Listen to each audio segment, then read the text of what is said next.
नमस्कार, आपण पाहता हिरकणी न्यूज. हिरकणी न्यूज प्रत्येक क्षण ताज्या घडामोडी आणि महत्त्वाच्या प्रत्येक बातमीसाठी नेहमी तत्पर. प्रदूषित पाणी सोडण्यासाठी जमीन मिळेपर्यंत प्रोसेस बंद. पंचगंगा प्रदूषण प्रश्नी मंगळवारी प्रदूषण नियंत्रण मंडळ, शिरोळ तहसीलदार, इचलकरंजी महापालिकेचे अधिकारी व आंदोलन अंकुश यांच्यात झालेल्या बैठकीत मोठा गदारोळ झाला. जोपर्यंत प्रोसेस बंद होत नाहीत तोपर्यंत आम्ही उठणार नाही, अशी भूमिका घेऊन कार्यकर्त्यांनी तहसीलदारांच्या दालनातच ठिय्या मारला.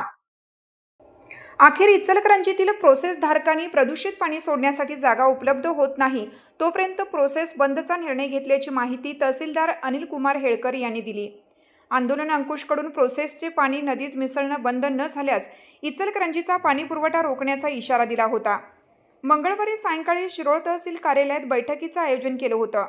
बैठकीला खासदार धैर्यशील माने, आमदार राजेंद्र पाटील यड्रावकर ऑनलाईन पद्धतीने, तर तहसीलदार अनिल कुमार हेळकर, प्रदूषण नियंत्रण मंडळाचे अधिकारी निखिल घरत, क्षेत्र अधिकारी अंकुश पाटील व आंदोलक उपस्थित होते. चॅनलला लाईक करा, शेअर करा आणि सबस्क्राईब करायला विसरू नका आणि रहा अपडेट.